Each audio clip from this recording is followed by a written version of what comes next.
গণ অধিকার পরিষদের সভাপতি ভিপি নুরুল হক নূরের ওপর নৃশংস হামলার পর রাজনৈতিক অঙ্গন আবার সরগরম হয়ে উঠেছে। শুক্রবার রাতে রাজধানীর কাকরাইলে জাতীয় পার্টি ও গণ অধিকার পরিষদের সংঘর্ষ এবং পরে সেনা পুলিশের লাঠি পেটায় নূরসহ বেশ কয়েকজন আহত হওয়ার ঘটনাকে কেন্দ্র করে রাজনীতিতে নতুন হিসাব নিকাশ চলছে। ঘটনাটি কেবল তাৎক্ষণিক সহিংসতার মধ্যে সীমাবদ্ধ নয়, বরং আগামী নির্বাচন ও জাতীয় রাজনীতির ভবিষ্যৎ অঙ্কের সাথেও জড়িয়ে গেছে বলে বিশ্লেষকদের মতামত। রাজনীতিতে এখন প্রধানত দুটি প্রশ্ন ঘুরপাক খাচ্ছে। জাতীয় পার্টিকে ঘিরে আওয়ামী লীগের পুনর্বাসন প্রক্রিয়া কি শুরু হয়েছে? আরেকটি প্রশ্ন, আগামী নির্বাচনে জাতীয় পার্টিকে বিরোধী দলের আসনে বসানোর কোনো গোপন প্রচেষ্টা কি চালানো হচ্ছে?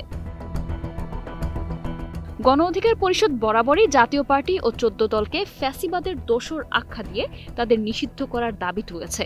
তবে এতদিন সেটি খুব আলোচনায় না এলেও নূরের ওপর হামলার পর এই দাবি নতুন করে রাজনৈতিক বিতর্কের কেন্দ্রে এসেছে। ২০২৬ সালের ফেব্রুয়ারির প্রথমার্ধে জাতীয় নির্বাচন আয়োজনের ঘোষণা দিয়েছে অন্তর্বর্তী সরকার। জুলাই গণ অভ্যুত্থানের পর আওয়ামী লীগ নিষিদ্ধ হয়ে যাওয়ায় ক্ষমতার সমীকরণে বড় পরিবর্তন এসেছে। সেই শূন্যতা পূরণে কে বিরোধী দলের আসনে বসবে, কে নির্বাচন উত্তর ভারসাম্য রক্ষা করবে, এই প্রশ্ন এখন মুখ্য। গত মে মাসে আওয়ামী লীগ নিষিদ্ধ হওয়ার আগে শেখ পরিবার বাদ দিয়ে নতুন নেতৃত্বে দলটিকে পুনর্গঠনের আলোচনা হয়েছিল, কিন্তু সরকারের আনুষ্ঠানিক সিদ্ধান্তে সেই চেষ্টা ভেস্তে যায়। এরপর থেকেই আলোচনার কেন্দ্রে এসেছে জাতীয় পার্টি।